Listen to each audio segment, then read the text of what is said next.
bersama-sama hilangkan hati malala. Mari bergembira bersama-sama hilangkan hati malala.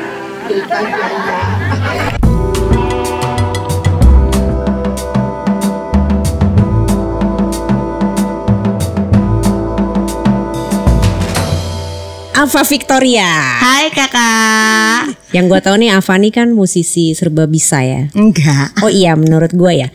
Pemain biola yang udah lama banget main orkestra. Terus bikin beberapa grup musik. Dan sampai sekarang yang lagi naik daun itu grup lo namanya Keroncong Musyawarah. Oleh. Tapi sebelumnya ceritain dulu dong Fa tentang awal mula lo terjun ke dunia musik gimana sih? Sebenarnya tuh aku awalnya itu main biola dipaksa ibuku. Jadi temannya ibu waktu itu bikin sekolah musik. Temannya ibu itu sebenarnya adalah bapak ibunya Ran. Nah itu mereka yang bikin, beliau itu yang bikin. Terus habis itu ibu tuh yang kayak kamu nggak mau les musik ya gitu. Ya mau aja sih gitu, tapi mau piano aja. Nggak usah, yang lain aja. Ini ada nih biola gitu kan. Enggak tertarik aku gitu kan. Soalnya udah banyak banget les waktu itu, les matematik lah apa segala macam kayak gitu waktu itu tuh aku SMP ya. Terus habis itu oh ya udah kalau kamu nggak mau, tapi tiap hari kak aku ditanyain selama seminggu kayak didonder gitu loh, kamu yakin nggak mau, akhirnya aku ya udah terserah. Terus aku les biola lah, ya udah dari situ terus akhirnya main. Kebetulan tempat les aku itu tuh dia tuh lebih mengutamakan main sebagai ensemble, sebagai orkestra instead of sebagai solis gitu. Nah dari situ kan jadinya aku kenal karena sering ada program main orkestra. Jadi murid-murid sama senior waktu itu kan kita kerjasamanya sama ISI waktu itu, ISI Jogja.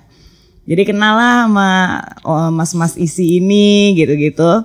Sampai akhirnya aku diajakin sama mereka. Jadi waktu awal-awal itu tuh belum ada yang kayak audisi untuk masuk orkes gitu loh kak. Jadi tuh sistemnya lebih ke rekomendasi. Jadi kalau misalnya kurang gitu biasanya yang ditanyain musisinya yang dalam orkes, mas lu ada rekomendasi nggak siapa nih pemain gitu. Oh di sini aja gitu. Kok ya kebetulan aku dapat rekomendasi itu. Nih cobain aja nih ada anak Jakarta gitu. Waktu itu aku masih kuliah. Cobain aja gitu, ini ada anak ke Jakarta. Ya udah aku cobain deh. Jadi pertama kali tuh aku main di Widya Kristianti Orkestra waktu itu masih SMA. SMA kelas berapa tuh? Kelas 2-an kalau nggak salah. Terus habis itu kalau orkestra ini ya. Terus habis itu pas lulus SMA baru kuliah tuh baru semester 2 gitu kalau nggak salah, baru masuk Magenta. Di Magenta. Iya. Berarti itu kuliah kan? Berarti lo masuk Magenta. Iya, 19 tahun tuh. Ih gila masih muda banget.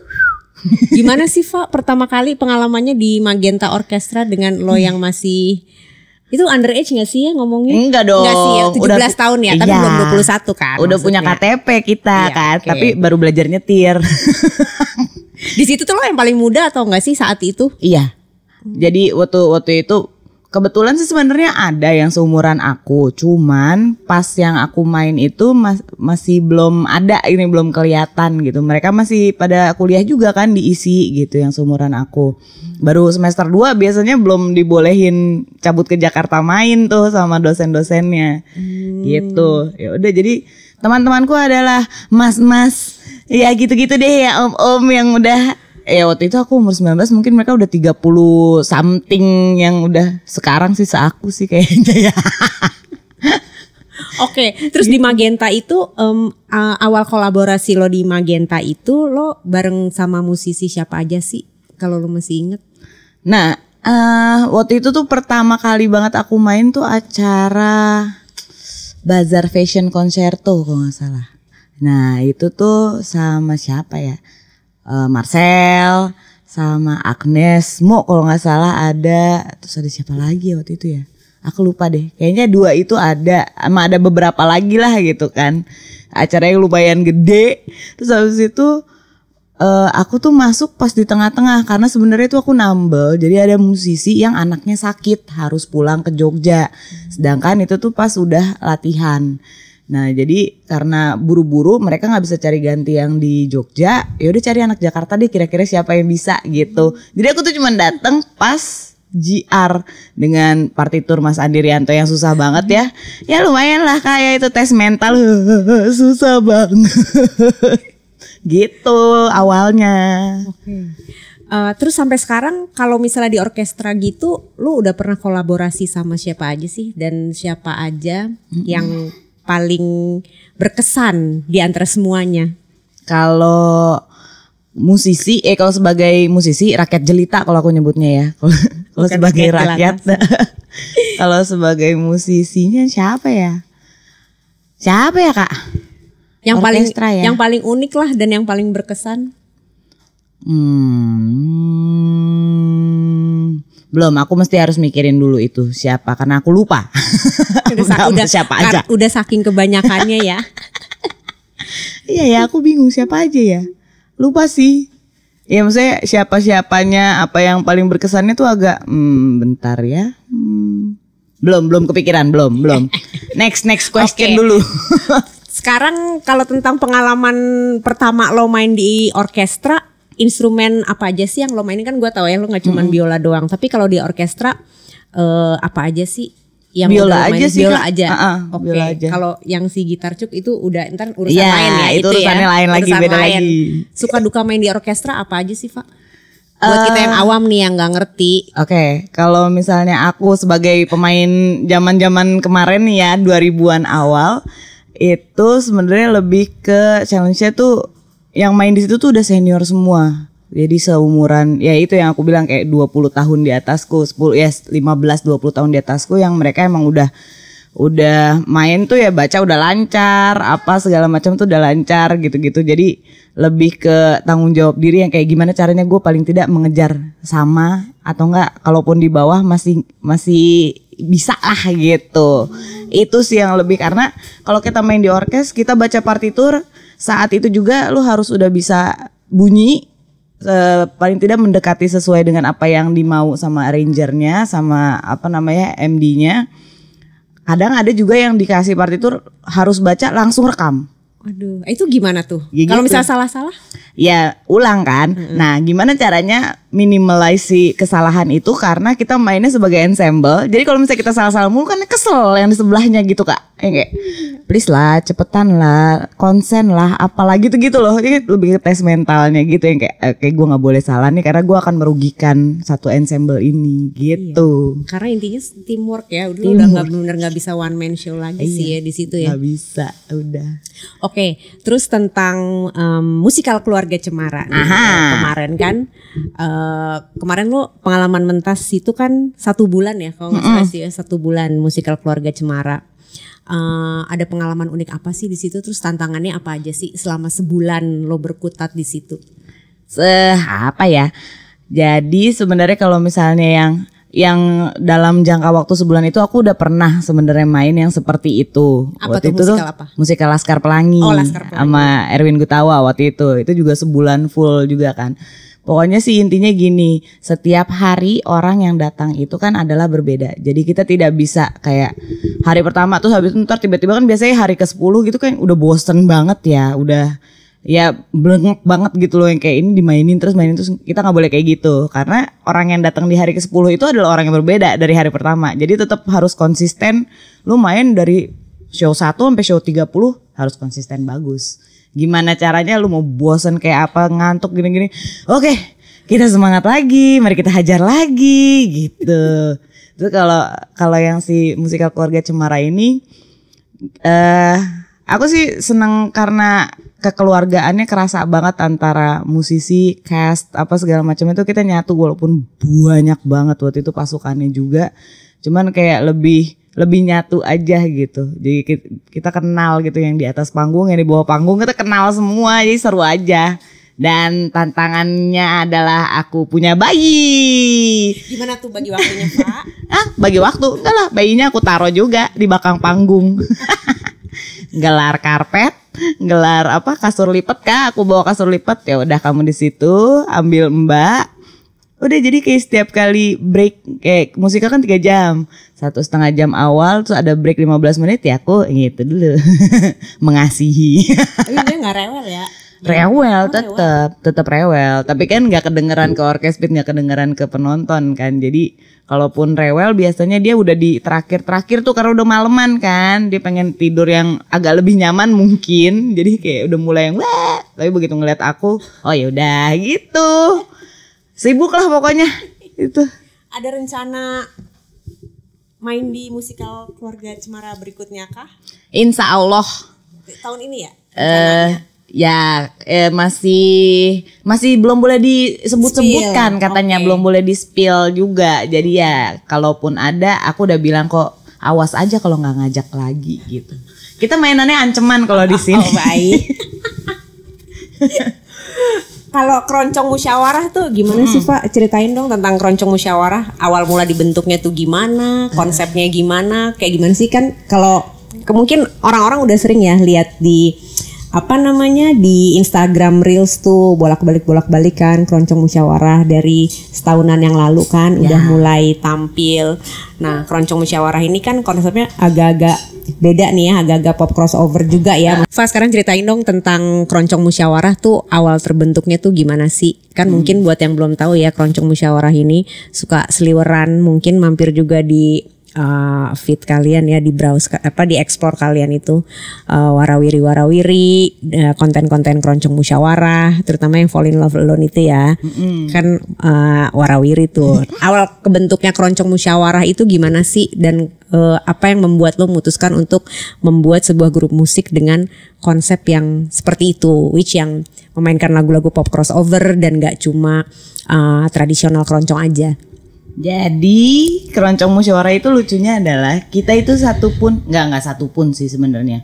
Semuanya itu adalah pemain orkestra yang biasanya aku main bareng di Erwin Gutawa, dan biasanya kita emang nongkrong kayak makan, ngobrol, nyampe tuh satu barengan gitu loh.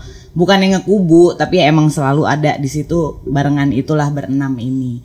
Nah, abis itu waktu itu tuh kita lagi latihan EG, aku ingat banget lagi latihan Erwin Gutawa, lagi break. Terus habis itu ada pemain biola senior yang emang dia mau pemain keroncong, dia lagi bawa cakamacuk, alat keroncong itu.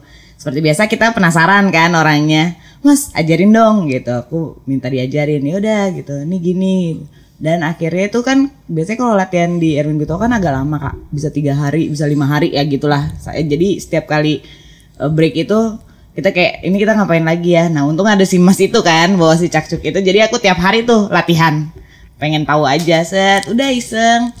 Nah selesai dari acara EG itu tiba-tiba aku kepikiran lucu juga kali ya kalau bikin keroncong. Terus aku tanyalah ke yang biasa kita nongkrong itu, kalian ada minat gak sih kita terusin keroncongnya gitu kan. Nah salah satu yang aku tanya itu, dia itu bapaknya adalah buaya keroncongnya Jogja gitu, namanya Anton. Bapaknya Anton itu dia emang orang keroncong di Jogja, dan dia Anton sendiri udah mendalami biola keroncong waktu itu.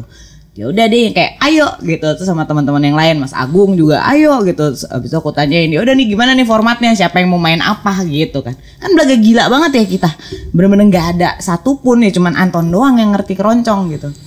Udah terus akhirnya bagi-bagi tugas ya, enggak seperti biasa main cello udah biasa gitu. Terus dia tinggal coba mainin keroncong cello yang 3 senar doang gitu, yang biasanya kan 4. Desi milih untuk main bassnya.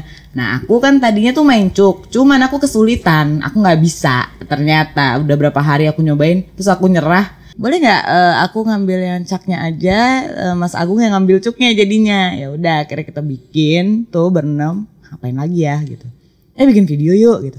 Nah sebenarnya tuh konsep aku itu bukan keroncong pop. Sebenarnya awalnya keroncong kita itu adalah classical music yang dibikin keroncong. Jadi kayak namanya keroncong terasi, kan ada orkestrasi ya kan, keroncong terasi. Nah nggak enak banget ya kayak sambel.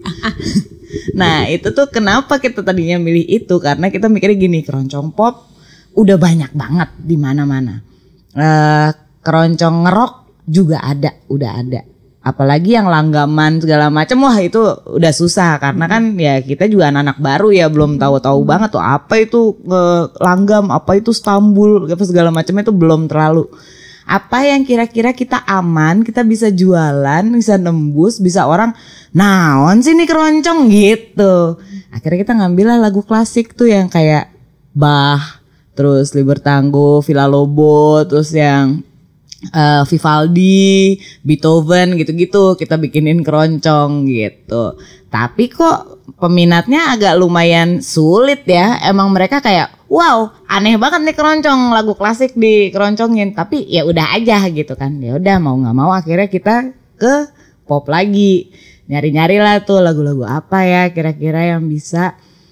Nah, karena kita udah kebiasaan di orkestra, jadi kadang-kadang aku suka eksperimen dengan kita nambahin kayak suara MIDI, sequencer. Jadi kan kita udah kebiasa dengan, karena di orkes itu kan selalu ada suara dari dimensi yang berbeda, frekuensi yang berbeda. Jadi kalau keroncong kayak gitu, biasanya aku layer kebiasaan aku denger kayak pad, ada loopsnya, gitu-gitunya tuh.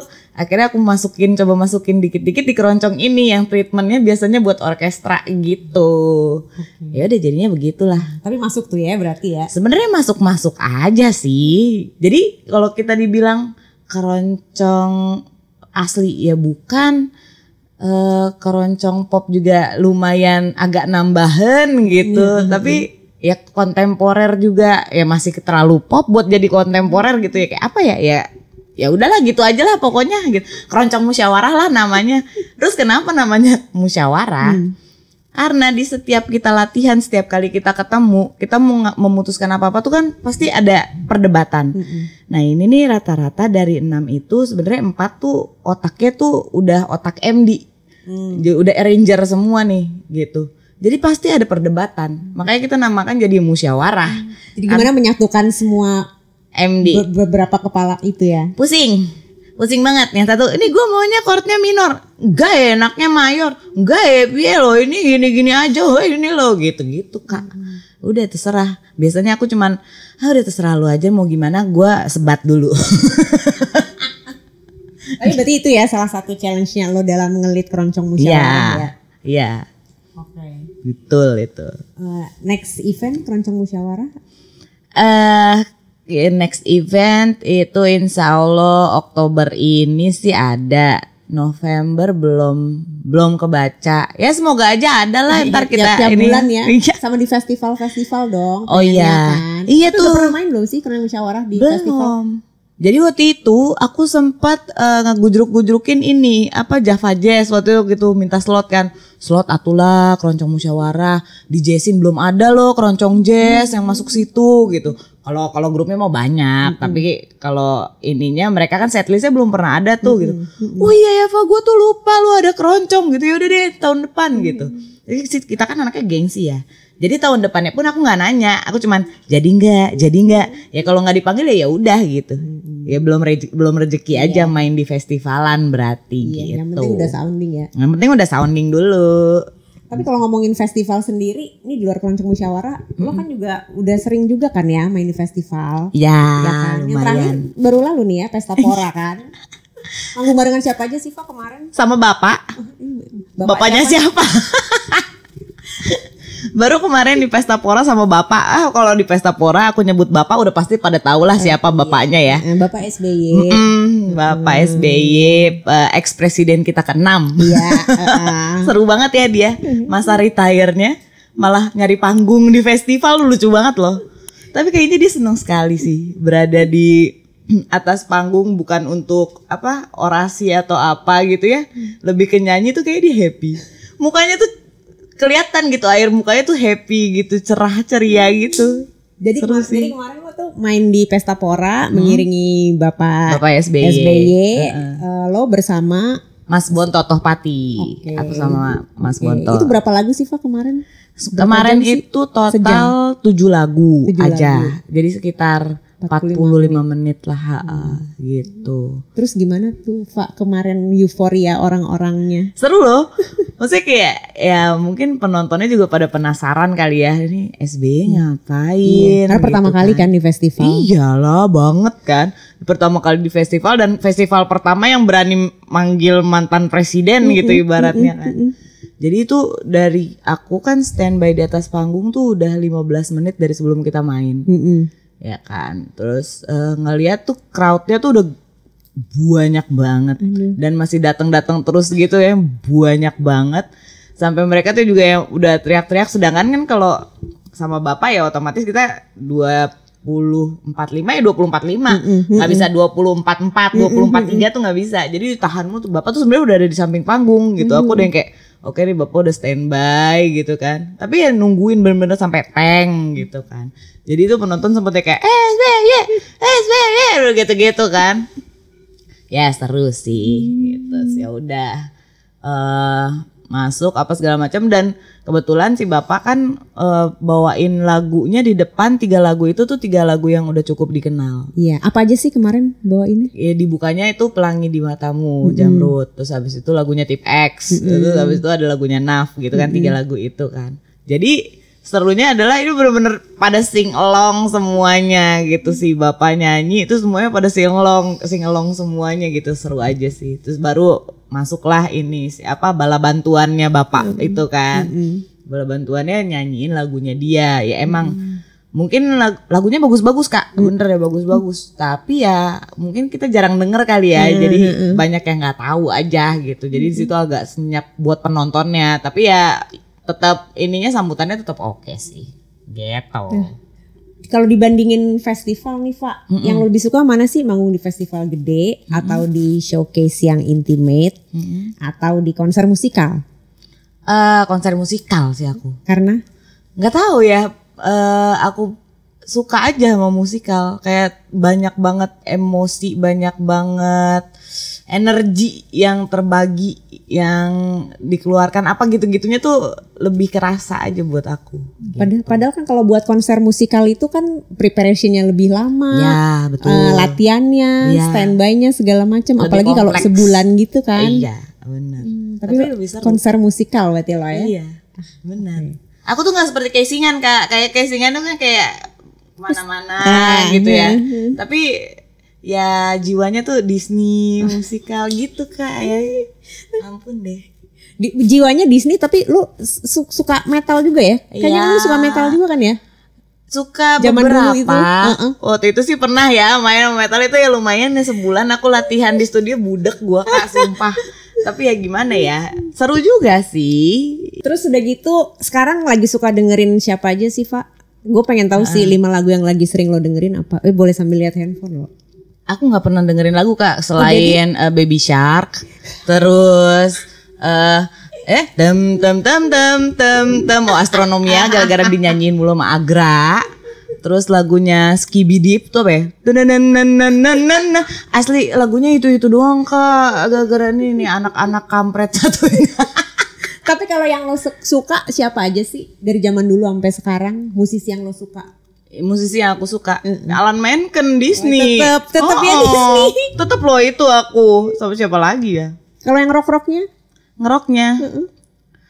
Ngeroknya pun aku orkestraan sih. Tetep ya. Pasti. Jiwa orkestra iya, ya. jadi nontonin Metallica juga, aku nontonin Metallica yang versi dia lagi sama orkestra. Gitu-gitu. Versinya spesial ya. Iya, gimana dong? Terus sekarang lagi ada project apa nih, Fa? Bersama musisi tanah air. Nah, jadi rencananya aku tuh kemarin baru kelar meeting untuk ada project di bulan Desember awal namanya Elektrokestra. Sebenarnya tuh dulu tahun lalu aku udah pernah, ini yang kedua pengulangan. Itu tuh konsepnya adalah ya MD-nya tuh ada 2, DJ dan orkestra. Jadi ntar yang Desember ini insya Allah nanti aku akan berkolaborasi dengan DJ Winky gitu. Jadi kita bikin elektro orkestra gitu. Nah ya begitulah, doakan saja semoga lancar ya, karena aku belum kenal sama Mas Winky-nya baik, baru baik kok dia, baru baik. ketemu banget gitu. Terus aku melihat kok dia cerah sekali mukanya, aku pengen itu pakai apa perawatannya gitu. Soalnya kan anak lama awet muda, Pak. Iya benar biasanya, juga. kan? Benar juga. Iya. Iya. Desember ya berarti ya. Desember awal. Desember. Kalau sekarang sih kepikiran lo pengen kolaborasi sama siapa aja sih, Pak? Sama siapa ya? Kalau boleh berangan-angan nih. Aku tuh lagi pengen iniin keroncongnya yang lebih banyak kolaborasi. Misalnya ya keroncong musyawarah sama siapa gitu. Sebut misalnya musisi lokalnya siapa? Musisi lokalnya banyak sih, siapa aja yang mau. Jadi kadang-kadang aku kalau ketemu terus aku kenal gitu, mau nggak nyanyi bareng gitu. Nah kemarin pas banget ketemu sama Mas Sandi Sondoro, kan aku suka banget ya sama suaranya dia gitu. Pas banget ketemu, terus pas dia yang ngomong, "Fa, ayo dong giliran gua mau keroncong, kita bikin apa kayak konten YouTube aja gitu." Let's go. Jangan ditunda-tunda dong yang begitu-begitu. Oke, gitu. Ya udah ntar kita ini apa kontek-kontekan lah gitu. Sekarang lo produce juga gak sih, Pak? Buat artis produce musik juga kah? Atau bikin lagu juga kah untuk musisi Indonesia?